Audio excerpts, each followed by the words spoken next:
What's up? Hope y'all had a good weekend.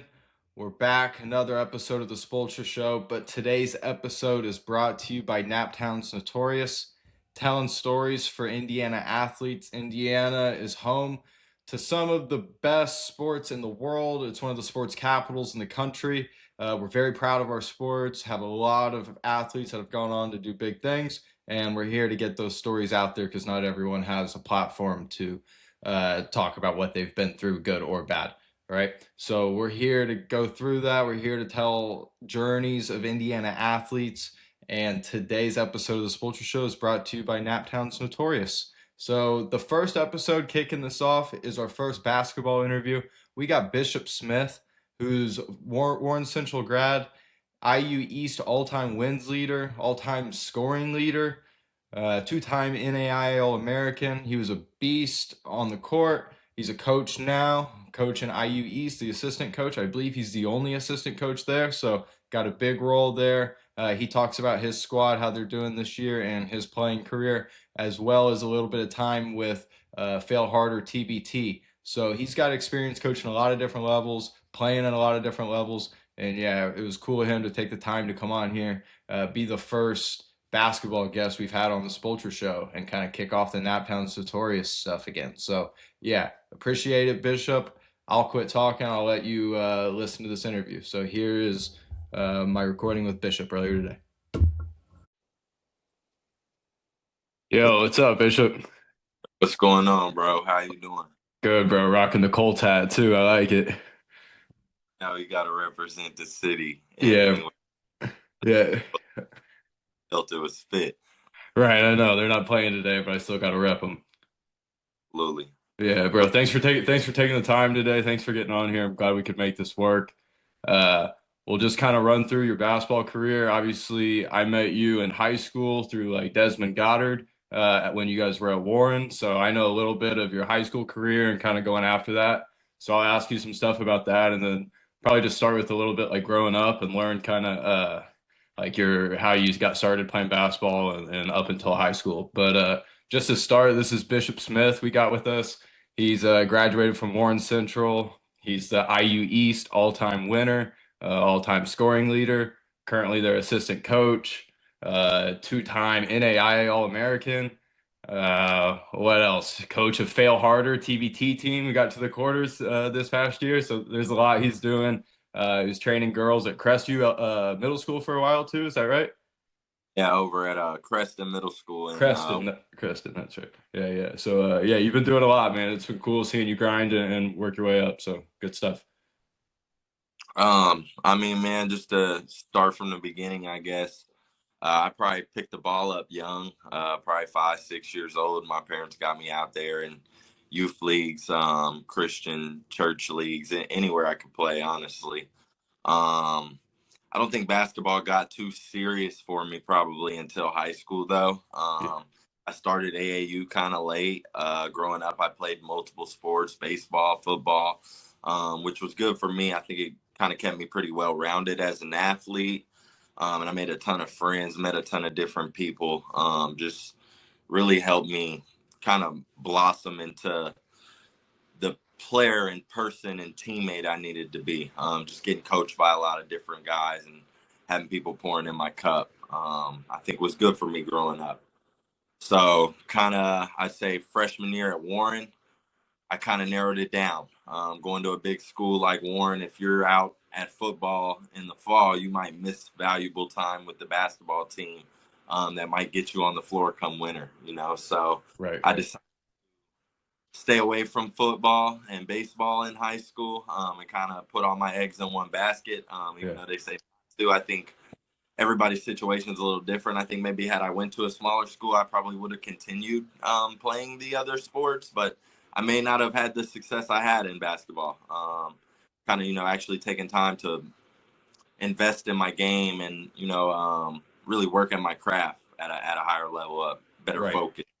Yeah, yeah. It's good to like play multiple sports and kind of cross train a little bit like that and get more well-rounded, I guess. And then once you reach that age, kind of dialed it in more on basketball. So you didn't play travel growing up or anything like in third, fourth, fifth, like Like I played for like the Warren travel team Yeah, growing yeah, up, yeah. which was good for But me. yeah, you're still playing against unreal players too. I mean, it's Indy, so like you're probably playing Lawrence where they had Kyle Guy. You're playing Hoosiers, they have Aaron Gordon. You're playing Jordan Walker, Desmond Bain, all these guys. So yeah, Great. CJ Walker and Derek Hawthorne actually like moved and played on our team as sixth graders. So I moved from like being a main ball handler to like the shooter in the corner. And our team got a lot better, don't get me wrong, but my role completely changed. And I'm actually thankful they end up going to kind of their own schools and districts because it kind of helped my development as a player, having to do more at a younger age and having a bigger role. But at the same time, practicing with those guys at a young age was good for me. I mean, just the competition, the bump. Like I hadn't really seen other guards better than me, like been outside the district, you know what I mean, or outside of a church league at the YMCA. So this was like first time I seen other guys that kind of brought competition daily, and made me better. yeah. And so yeah, I didn't play AAU till probably freshman year, and I mean, I'm grateful for the coaches I had. I played with his name's Constantine Popa. He was like one of the first coaches I had. He coached at UND, coached their women's for years, played at Miami University, played for the Hurricanes, and played in the NBA for several years. He's like tallest man ever from Romania. Oh, that's sick. Um, and he was a great coach, poured into me a lot. And then kind of left his team, played with another team called the Eagles with Mel Butler. He's still coaching in Indianapolis, has been for as long as I can remember. Yeah, It's been much longer than I've been alive, yeah. honestly. And and They, so they sorry. Yeah, go ahead. My bad. you're good. We weren't the best teams, to be honest, like in terms of talent, but they coached me. They made me learn how to run offenses. The ball was in my hands. It was really, really good for my development. And then eventually I got poached kind of by a bigger team and was able to kind of get myself in front of the coaches that would recruit me. You know what I mean? Yeah, and so like growing up, like you've been through it all, and then you get to high school, and it was kind of just more like time to go kill. Like there was no like, oh man, I'm going up against like a CJ Walker tonight, or I'm going up. It was just like, no, I've been playing them since I was a kid. Like it's time to just go hoop and kill, kind of. I wouldn't say that necessarily. Okay. Like as a freshman, like all summer coming into freshman year, I was playing JV and I was holding my own. I was doing well. And freshman year, they actually put me on the freshman team, which was kind of humbling, I guess, as a player, seeing some of my peers move up and I didn't. But it was the best thing that could have happened. Like I had DeAndre Brock. He played professionally, played at UND. Very, very good scorer. Played for Hetty at Warren back in Hetty's stint there. And Brock, I mean, we stayed after every day after practice and worked out and just worked on my game. And he coached me hard. And that year, kind of having to be the guy as a sophomore, I jumped straight to varsity and had a very important role on the team. Just to come in and make shots and be able to help handle the ball and give our main guard a break. But I think that sophomore year, I was still a little timid. Like you get on the floor and you see Trey Lyles' first game. You know what I mean? You're like, I don't know about going to the rim tonight. Like as a young guy, I think getting out there and kind of getting in that fire was good for me. And just adjusting. And as junior year, senior year came, yeah, I mean, I was ready for anybody I saw. And it was, I think, big part of me being ready for NAIA basketball. Like I played nothing but D1 guards. Like I think every guard out of my sectional, other than me and my roommate at IU East, Jalen McKay, who went to LN, went Division One. So like I'm competing with the best of the best guards in the state. You know what I mean?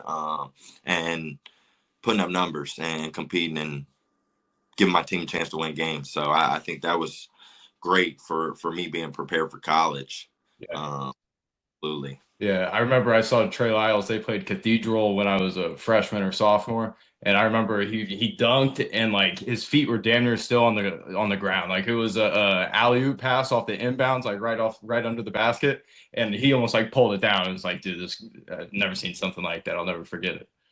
Yeah, like and man, like while I was at Warren, I never really got to experience like winning at a high level, like because the city was just so competitive. Like my sophomore year, we were probably barely above 500, and we went to the county championship. Like we lost to Trayvon Blewett. He put 40 up on us at home, like cut our nets down, bro. So like we had the talent. I mean, we were just as good as any other team. Like we could win on any given night, but the way Indy was, man, like you could lose to anyone. As soon as you kind of get to feeling yourself, you can drop one. And Blewett was not a joke in high school, to say the least. Yeah. Came in our place and put 40 on us my sophomore year, and that was kind of a call. Like, all right, there's levels to where you can go with this basketball stuff. What I Well, mean? what was that environment like too? Like you mentioned, like your sectional was like the hardest level of basketball in Indiana for sure. Like everyone's playing, all the guards are going D1 for the most part. Like what was that environment like? It's packed out stands. It's all local people that you've played against growing up, and like what was that like? I mean, to be real, like going and playing NAIA, like you almost cherish your experience at the high school level.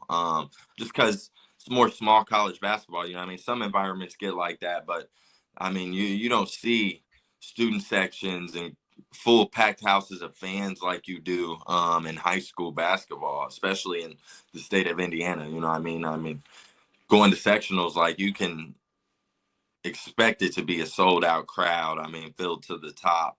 I'd say for me, like I'm pretty even keeled on the floor, so I don't think it like impacts me too much emotionally or like gives me too much nerves. Like I'm pretty focused on what I'm out there to do. So that kind of allows me to just play free, where some guys might be a little more, I don't know, dialed into the wrong things, to say Yeah. the least. Yeah, it's funny you say that because I played tennis and I played at North Central and our football team wasn't good, so we got pretty good fans for the tennis matches. But then when I got to IU Indy, IUPUI at the time to play tennis, there were no fans. So it was like those high school matches were like really like the that was like the moment kind of. So yeah, cherish those for sure. Oh, for sure. And it was great to get to play in front of crowds like that. I remember getting to college and one of my coaches, assistant coach, was kind of joking like, "Oh, yeah, I can smell the popcorn today. Like, I see some of y'all gonna be nervous." And I'm like, "Coach, it ain't nothing compared to what I've been playing in." Like, Yeah. and like, I mean, that's how I felt at least coming in. Right, yeah. I mean, you're from Indianapolis. I mean, I like to think it's the home of basketball. It's the best level of basketball in the country. So, Yeah, and I mean, yeah, I think confidence is the biggest separator out there on the floor. And I think growing up in Indy and playing competition level we did, like it allowed me to kind of move with that swag and that chip on my shoulder and that confidence. yeah. So what do you think?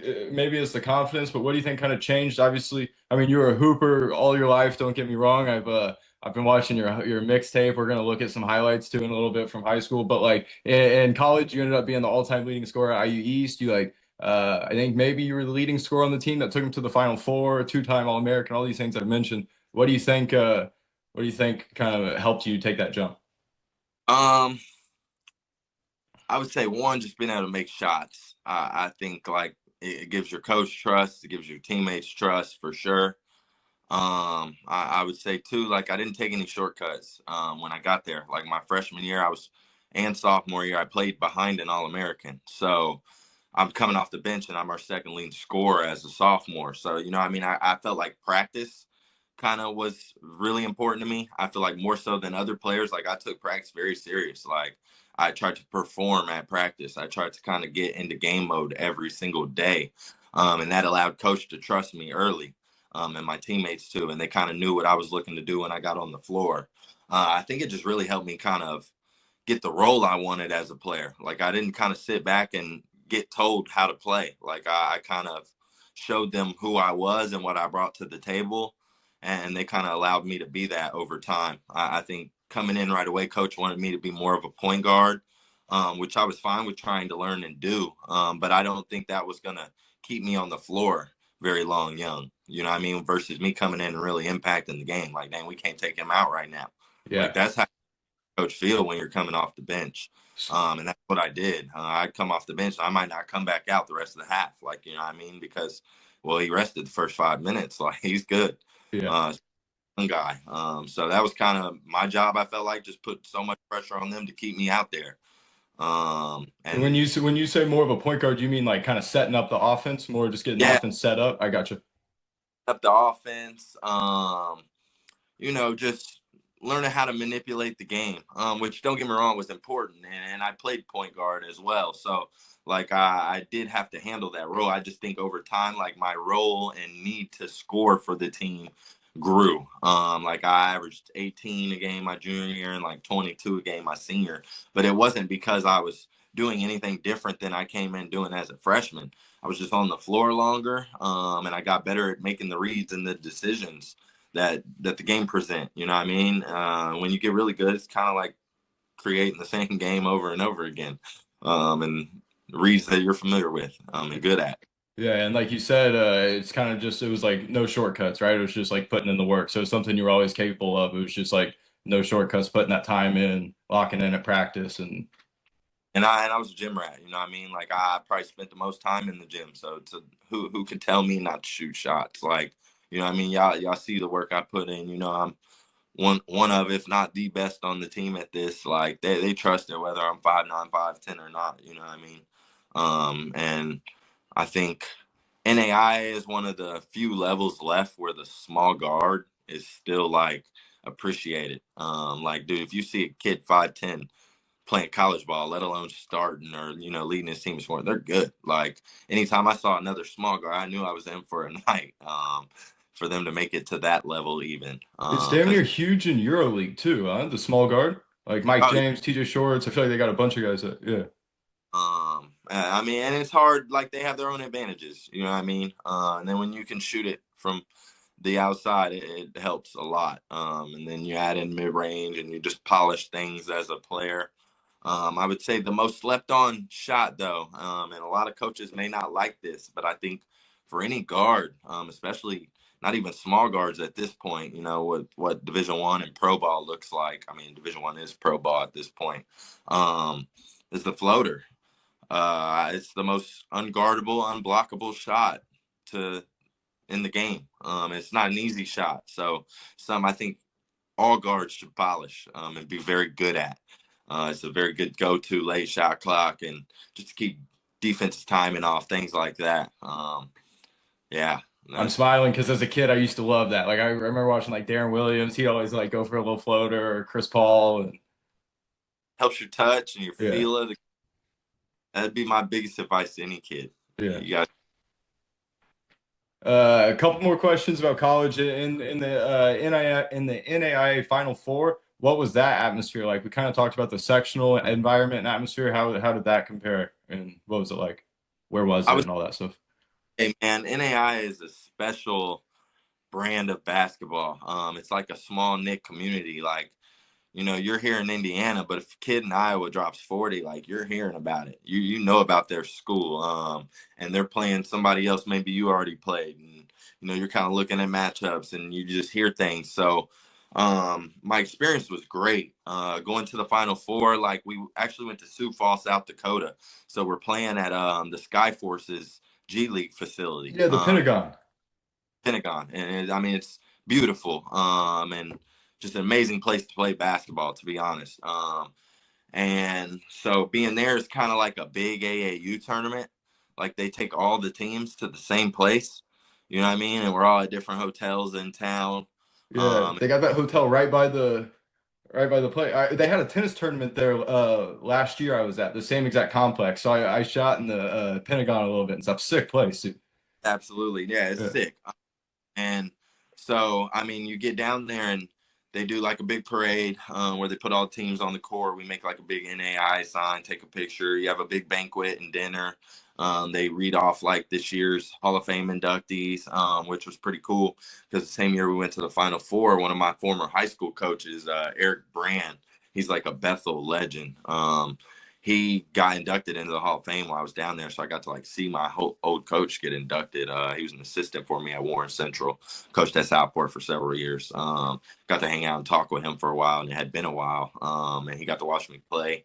But it's just cool, man. Like all the teams are down there. There's games going on all day long, and these are like when you go to the national tournament, like these are the top NAIAs of the year. You know what I mean? Like they're just as good as D2s, as low Division Ones. You know what I mean? Like they can compete with. It's a great brand of basketball being played down there. Now, outside of the national tournament, like yes, you're gonna have some bad schools, just like you do at every level, or just not good at basketball this year. But right. I think Yeah, every level, like you said. there's nothing but Division One transfers, bounce backs, kids that or all-time leading scorers at their high school, 1,000 point. Like, you're talking about great players and teams that are put together. Not even just great players now, coaching. So it's just phenomenal basketball to be around, to network with other coaches, players. Like, I know, like, for me, I got inducted or like selected for an NAIA All-Star game my senior year. And COVID kind of shut the national tournament down my senior year and the All-Star game, so I didn't even get to do it. Like, we were at Sioux Falls and they announced COVID like broke out and they canceled the whole tournament like mid-tourney. Like, they were like 4 or 5 games in. And like, so I actually got to like meet up with several of the kids that got like selected for the All-Star game because we were all down there. And that was kind of cool just to meet some of them and talk to them and like, yeah, like, y'all know who I am. That's crazy. Yeah. Or but you like have heard my name and have seen my numbers, and so that's kind of cool because I'm a basketball freak. Like, that's what I do too. I'm looking at the competition. Like, I remember being a few games into my senior year, and I'm like, oh, I'm averaging like 28 points. I got a chance to lead the country in scoring, and then I dropped like 8. Like, yeah, that's Yeah, how you started thinking about that, and then all of a sudden went the other way.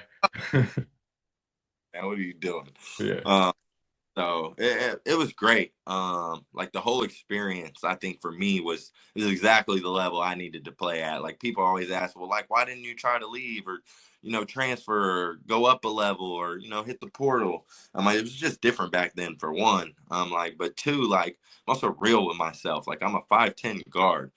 So what they're gonna ask me to do at a small Division 1 versus what my coach is asking me to do here are completely different play styles. Like, here I'm being asked to go get 20 a night and win games. Like, when I'm putting that on film, going pro is going to be a little easier than me feeding the post at a Division 1 that maybe we're not even winning because depends really where I'm going to get an opportunity at. You know what I mean? Where today's landscape is a little different. I do think if you go the NAIA route and you produce and you show that you're a winner, those coaches are a little more willing to take a chance on you, especially if the size, the athleticism, the eye test translate. You know what I mean? I think for me, that wasn't the case. So I would have had to have a coach that just really loves my game, that understands the IQ he's getting. And you know what I mean? And yeah. there's no place but to be where I was at. It's Um, cool too to like leave a mark on a place too. I feel like now it's tough. You play for 3, 4 schools in 4 years, and you never really like have an identity at any of those. Not, I mean, some players, right? But to stay 4 years and become the all-time leading scorer and all that, like your jersey's retired there now, right? Like, yeah, yeah. I mean, to have that recognition and everything, that's sick. That's what you like. That's what you want. That's what you play for, kind of. Absolutely. Like, you get to walk in the gym and see your jersey up there. Like, it feels a little different, regardless of where you're at. And I think for me, man, Of like, course. it wasn't about, what it looks like to anybody else. Like, if I'm going to IU East, then I'm going there to be the best player they ever had. Like, that was my mindset, you know what I mean? And that's what I tried to go make the best case for. And I think that's what all kids should do. And if you're that good, man, they will find you. You will level up. You will go get paid. You will become a pro. Like, there's no doubt in my mind. I mean, I played Kyle Mangus from the time he was a freshman. Like, I knew he was different.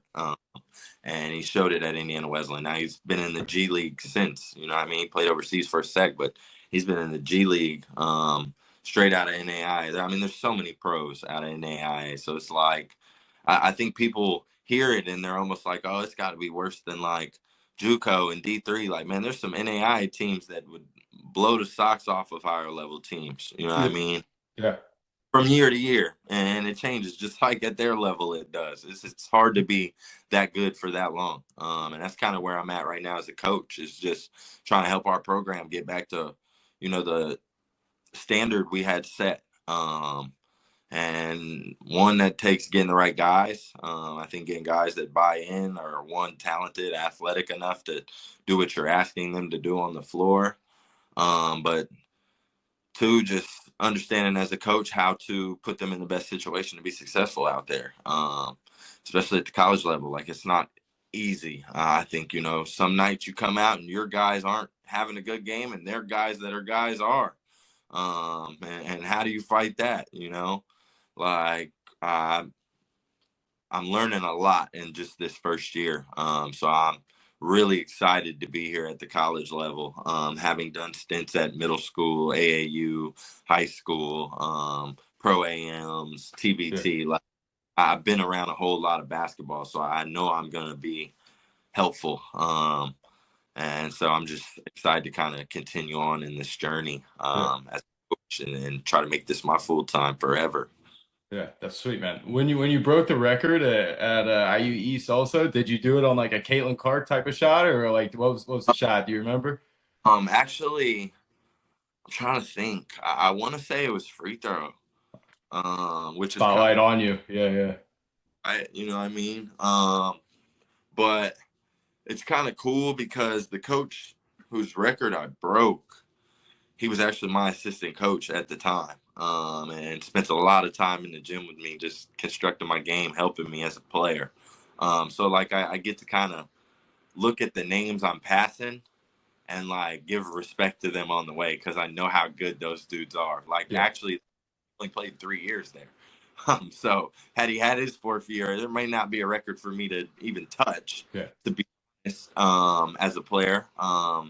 And just some of the guys I even played with, like they maybe have been more talented than me, but that wasn't their role. Like, you know, 1-on-1, there's nothing I could do with some of those guys that I played with there. But they weren't in those situations or asked to do that. And ultimately, like what it comes back to for me is like the winning. Like I'm the all-time wins leader. 111 wins in 4 years is like it's unheard of. It's like 28 games a year. You know what I mean? I got 3 conference championships. Went to the Elite Eight, Final Four, Elite Eight, then got canceled for a year. Like my experience as a player was nothing but winning. So leaving Warren and not getting to taste that, and then that's why I chose IU East. To be honest, like I had other NAIs recruiting me and other options, but I just felt like that was the best fit for me as a person and a player. And and you got to be a big piece of the winning too. It wasn't just winning. I mean, you were a big part of the winning. So yeah, yeah. absolutely. Did you Um, try? Did you try and play pro after? Did you play overseas at all or anything? Or? I did sign with an agent, Eddie Kim. He's out in LA. Great dude. Took great care of me in that time. But COVID was a long stint, man. Like I think after about a year of being home in Indy, like actually this is kind of how me and Kyle Guy connected, like more so on a personal tip. Like when I first moved back to Indy and he was home, like we were both training with Taylor Ware. And I was spending a lot of time with Taylor Ware. Actually, shout out to him, man. Like he let me train for a whole year for free. Like Yeah. Me, him, and Kyle and Miles Wayer. That was the old Lawrence squad. I still owe him everything I could Yeah. because the great care of me when I needed him. And just being home for that year and just working on my game. Like I went to some tryouts. I went up, tried out for Windsor Express. Like things were going well. Like I was a good player. I don't think I found a coach that loved me in that time. And the opportunities I did have weren't enough to justify me going all the way where I was going for the money I was going to be getting. I don't know if I loved the basketball enough anymore at that point to go do that. And I think you genuinely have to be in love with it. You have to be crazy about it to go be who you're going to be as a player and prepare the way you have to. And I think after about a year of doing that, like I just kind of fell in love, out of love with the grind. I had took a coaching opportunity to kind of keep busy, and I fell in love with coaching very quickly, pouring into the youth, just seeing some of myself as a player come out in them, and the passion and the way they play, and like, man, I had a girls team like they just went 17-0 last year. They didn't have a game within 30 points. Like Kyle Niederich should do a whole article on this Creston Middle School girls team. They might be one of the best middle school girls teams to ever come out of Indiana. Yeah. Um, just the talent on that team and the IQ and how they play. And I coached them last year, and the coach they had did a phenomenal job. But leaving them for HSE was even a hard decision Yeah. because I knew how great they were and how much fun we had together. You know what I mean? I took the job at HSE under Ashworth, which was great for me, just kind of getting out of my comfort zone. Um, being out in Hamilton County and just pouring into a different community than I grew up in. And different players kind of helped me grow as a coach, I think, and just learn how to, really get basketball to translate to everyone. And sad that our time got cut a little short over there at HSC because I would have loved to be back with the group they have this year. They have a great group. The coach is doing a great job with them, Yeah. and they'll have several kids going to college over the next few years out of that program. Yeah. But I ultimately make that kind of leap of faith, that sacrifice to come coach at the college level. And small college isn't easy, man. Like a lot of people don't know. Like I took a pay cut from being a teacher to come be a basketball coach. You know what I mean? But ultimately, I think that's sometimes what you got to do to chase your dream, do what you love for a living. Yep. Just go do it. And coaching, it kind of brings the fun of the sport back into it too, huh? Especially like coaching kids, I feel like. Yeah, yeah. I'm Yeah. so competitive. Like Yeah. I honestly say for college, like it's really not about fun, because it's my job. Yeah. Yeah. So I don't know how much fun I'd say the guys are having unless we're winning. Yeah. It's a lot of fun, but yeah, for me as a player and the competitor I was, like it kind of takes me back there. And that's kind of what I'm trying to create, a group that like makes me itch to get out there and play every day. Yeah. You know, I want to play with y'all. Like I love being out here competing with y'all. And once I got that, I'll know we're going to be a top program again. And that's kind of what I'm out doing right now. Just trying to find some pieces, man. I'd say high school is kind of hard to evaluate in terms of how much they can push the needle for your team winning at the college level. Say some kids can come in and make an instant impact. You know, some kids might need a year to develop or to learn the system or, kind of figure things out at the college level, maybe get bigger, stronger. So that's kind of what I'm learning as a coach right now and just in my recruiting right now. So kind of looking JUCO, obviously still entertaining some high school kids because you'll get less of them going Division 1. Over the next few years. So I'm hopeful that we'll get some guys that can come here and, really impact winning and then move on and get paid someday. And then how about coach and fail harder? Is that more just like kind of give them the rock and let them ball out, or are you still drawing up plays and stuff for that? A whole lot less of that than you think. Yeah. I'd say you have to coach, man. Like that's a Okay. high basketball. Like, don't get me wrong. Like you have guys, so you're not really worried about like, is the ball going to get put in the hole? You're more worried about how efficiently can we help them do that? What actions can put them in good situations that, are we best at offensively and that the other team's defense might struggle to guard. But I mean, yeah, the talent's gonna talent. Like the X's and the O's are not gonna outdo the Joes at that level. It's definitely professional. And I learned that in the pro AM for sure. Just dealing with some of those guys, like you still got to put them in good situations and try to play a good brand. Get the ball moving and share it and get guys invested defensively. So TBT, I think the $1 million on the line is enough to get guys invested. Yeah. And when Now you're it's down, and when you're down 20 and they need to score, what, you guys were down like 80 to 60 or something like that, and the target score was, I don't know, it getting was crazy, right? and getting all the baskets you need. You know what I mean? So I think, and year to year, like I was with them the first year as well. So year to year, you kind of see how to improve, how Yeah. to attack. And And I'm it's sure, guys you've known all your life too, so yeah, like these are Indiana kids, Indianapolis. I guess they're not kids anymore, but Indianapolis guys, and still out there doing what they do. And getting to see these guys their whole lives go out and perform on a stage like this is, it's great. Like these are dudes I've been competing with since I was young, and have a lot of respect for as players. So yeah.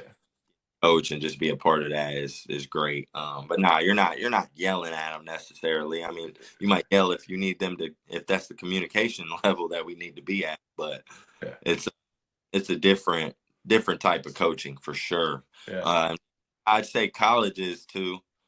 Like you're dealing with kids that already love it for the most part, are invested, or working on their game. At least that's what you want to have. And just that demand coaching, and then you can kind of, I mean, man, you can get a lot out of your guys. I think once you have that trust, and that desire Yeah. from your.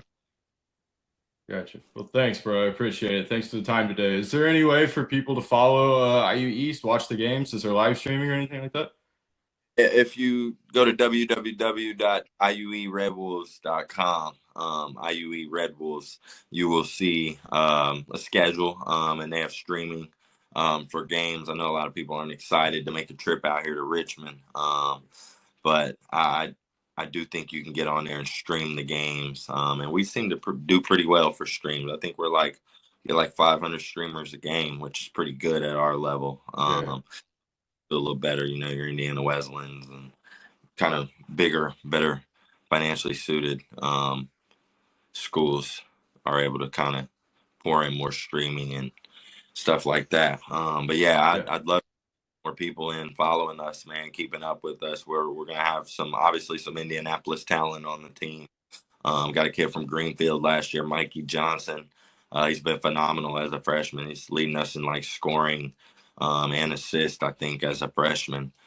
And he's been really good on crazy splits too, like 80 from the line, like 60 from the field, and 40 from the three, or like something nutty. Yeah. So he'll have a chance to move up. We got a kid named Cole Henry, South Ripley, Indiana. He's nasty, to say the least. He's caught some crazy dunks this year, man. I had to send you some clips. Hell yeah, yeah, yeah. Are you guys gonna make the tournament, or how are you looking with that? And We're having a rough year.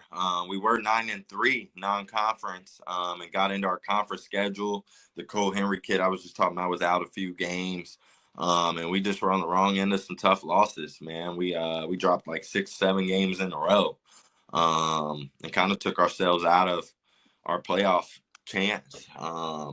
So it'll depend really how the end of the season ends up if we get into our conference tournament and kind of what opportunity we get.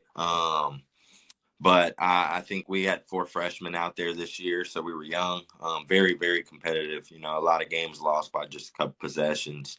A lot of missed free throws, things that set us back in terms of winning. And I think that's part of what we got to do with our freshmen is teach them how to win, and maybe bring in a few older guys to kind of some veterans to put around them, and help cultivate that. And just, the passion and the intensity you have to play with at the college level. With them getting so much opportunity as young guys, they haven't had the best example in front of them. So yeah, we got plenty of talent, though, and I'm excited for our future for sure. yeah, Just getting some pieces around these guys to help them take it to the next level. But I truly think like we're, a few games away from being in a #1 spot in our division had we played better or, done some things differently. So I'm really excited for our future. and like you said, they're freshmen, so the keyword development, right? Just keep them developing and get them there, and when it's time, right? Absolutely. Yeah. One other question, not to go Steven Jackson on you, but is there anyone else you think would be good for this podcast, this show that has a good story to tell, or would want a platform to tell their story? Oh man, let me think here. There's a lot of good coaches. A lot of good coaches. I would say, Yeah, or Ron player, either way. or player. Yeah, either way. Yeah, man. I have to say, if you get the opportunity, you should reach out to his name is Coach McBride. He's at Marion, and he's been around a long time. Mike McBride. He did stints at Holy Cross, but I just love to pick his brain as a coach. I just like the way he did a lot of things where he was at. That's someone I'll have to reach out to.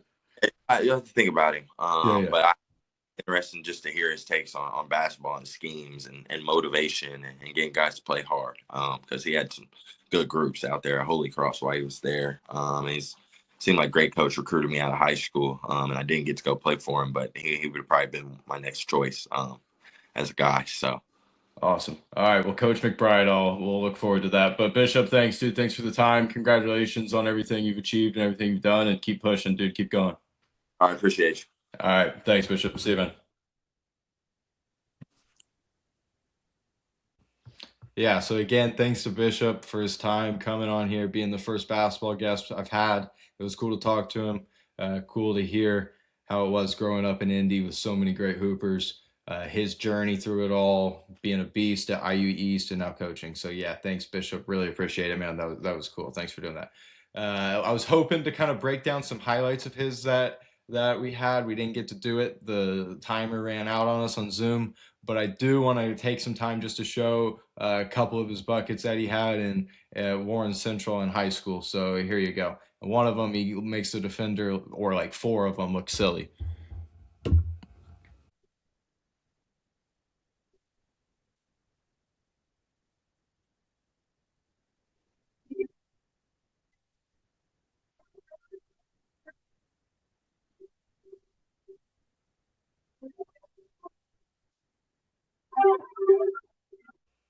All right, so that's all from Bishop. That was pretty sick, though. I mean, he has the three mid-range game, the handles. Wasn't much he couldn't do on the court. It was always fun watching him. Keep looking out for IU East. That's all I got for Bishop today. I do got to get into the Division Two tennis. As you know, that's taking place at the Farmers Bank Fieldhouse in Lebanon. Just in a couple days. It starts on Friday. It ends on Sunday. There's two matches a day. I believe at 10 and 2 every day. Check them out. It's going to be a great level of tennis. It's free admission. There's no reason not to be there if you're a tennis fan, or really if you're an indie sports fan. Make the environment great for these student athletes. It's going to be the same level as a lower level pro tournament, and some of these guys might go on to play higher level pro. You never know. Margins are so small in tennis, and we're lucky to have that. Men's this weekend, this coming weekend, and the women's is next, all at the Farmers Bank Fieldhouse in Lebanon for the main draws. Again, though, that's all I got for that. That's not the point of the pod, but we got to get that out there. Again, shout out to Naptown Notorious, support that. We're bringing it back all through Spulture, though. Spulture's the main hub, always will be. Naptown Notorious will be run through here. There's too many Indiana athletes not to get these stories out there. But someone who was not an Indiana athlete but is a USA athlete is I don't know their names, but they're two curlers, and they're going to the semifinals in mixed doubles in curling USA Olympic history. First time ever two USA people have gone to the semifinals in curling, which is pretty sick. It was an electric. They just beat Sweden by, I think it was 1 point, came down to the last end. It's just electric. Talk about small margins, man. Sometimes they're going around the I don't know what they call them. I call them the curlers. You know, it just barely gets around it. Sometimes it hits it though. It's like just inches and centimeters. They're measuring the LSD in centimeters, so it's just real small margins. Can come down to a few centimeters. But anyways, yeah, for real, shout out to them representing the USA. Um, Lindsey Vonn went down. That was sad. She went. I was hoping she could get a medal, or hopefully a gold medal, but at least a medal on that ACL would have been an unreal story. Would have reminded me of like Tiger playing golf. On I think he won like the Masters, the U.S. Open on torn ACL something. It would have reminded me of that. Unfortunately, she like had a really bad injury after a couple minutes right when she started. Hopefully she's all right. She got airlifted for medical emergency, so I know she's surviving and stuff, but man, that's tough to go through. So, Lindsey Vonn, we're thinking about you over here at the Spulture Show. But yeah, what else has happened in sports? Elijah Arenas, man, Elijah Arenas, four pick. If Pacers get the four pick, it's Elijah Arenas all day. He just had a game winner against Penn State. They were down like 12 or 14 in the second half. He kind of put the team on his back, had two late threes, and then made a lot of free throws at the end of the game. Went 3 for 4, missed the one. Penn State got a layup to tie it up, but they drew a play up to Elijah, and he got the bucket right basically as the time expired, maybe point 0.4 or something. Real low amount of seconds on the clock. Um, yeah, so it's been an entertaining weekend for sure. It's cool that now that the Australian Open's over, we can go straight into the Olympics, having something to watch. Early morning, starting at 5:30. It's like the Australian Open final. It's like wake up, get your day started, watch some sports. It's like Saturday morning cartoons all over again, you know? And they got 6 sports in the Winter Olympics. It's not something that you're going to watch too often. Something you are going to watch really often, though, is the Super Bowl. Not the Super Bowl, but football. Watch that often. Super Bowl's once a year. It's pretty sick, right? Doesn't happen often, more often than a blue moon, but yeah, you get the point. So tonight, Patriots Seahawks. I got no idea who I got. I want to think the Patriots are gonna win, but then I kind of don't. I think the Seahawks are better, but are they better? Like I don't know. I'm going with Vrabel. I'd love chat. I'd love you guys to tell me. Love you guys to tell me what's up with that. But who knows? It's gonna be a great game. That's what I'm hoping for. I'm hoping for a great game. I really prefer Sam Darnold, but if Drake May is like some great quarterback, that kind of is more fun to like have the storylines and stuff. But Darnold seems like a great guy. Shout out Darnold, from Indy. We really don't like Patriots, so I don't know. Maybe we're on Seahawks. Who knows? Who knows? I'm just talking now because I don't know. Um, yeah. Hopefully something crazy happens too, like a Philly special or something. But anyways, yeah, let's keep getting more stories out there. Bishop, thanks again for doing that. We got to get more athletes on here of all sports, men, women, right? Everyone's got a story to tell. Let's get them out there. Um, Appreciate you guys. Hope you enjoyed the episode.